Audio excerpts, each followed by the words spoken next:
বিসমিল্লাহির রহমানির রহিম। দেশ এবং প্রবাস থেকে যারা দেখছেন সকলের প্রতি সালাম রইল। আসসালামু আলাইকুম। ফেসবুক ভাই বন্ধুরা, মা বোনেরা, সুখবর।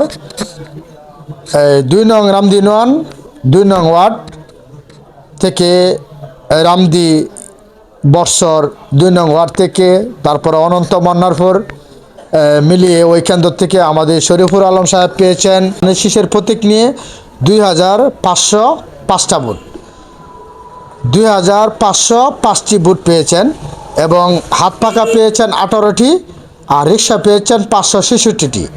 প্রিয় দর্শক, আমি আবারও বলছি, 2 নং রামদি ইউনিয়ন 2 নং ওয়ার্ড বর্ষর রামদি, তারপরে অনন্ত মন্নারপুর মিলে 2 নং ওয়ার্ড এই রামদি কেন্দ্রে জনাব শরীফুল আলম সাহেব দানের শীষের প্রতীক নিয়ে পেয়েছেন 2505টি ভোট এবং হাত পাকা পেয়েছেন 18টি, রিক্সা পেয়েছেন 566টি।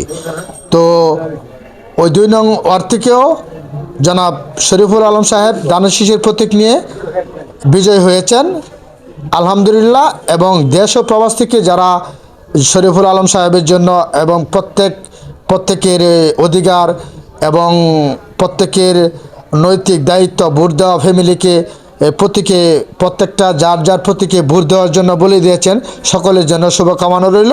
আলম সাহেবের পক্ষ থেকে দেশ এবং প্রবাসী যারা আছেন আপনাদের প্রতি, আপনাদের ফ্যামিলির প্রতি শুভকামনা রইল এবং আলম সাহেবের জন্য দোয়া করবেন। আর আলম সাহেবও আপনাদের জন্য অবশ্যই দোয়া করবেন এবং খুবই খুশি এবং প্রতিবেদন বিশ্বাস পেজের পাশে থাকবেন। আপনারা সারাদিন দেখেছেন যে আমি কতটা পরিশ্রম করেছি, প্রতিটা কেন্দ্রে কেন্দ্রে আমি পরিদর্শন করেছি। এখন আশা করি আমি প্রত্যেকটা কেন্দ্রের রেজাল্ট আপনাদেরকে আপডেট আমি দেব, আপনারা আমার প্রতিবেদনে পেয়ে যাবেন। প্রতিবেদন বিশ্বাসে পেজের পাশে থাকবেন। ধন্যবাদ সকলকে, ভালো থাকবেন। আসসালামু আলাইকুম।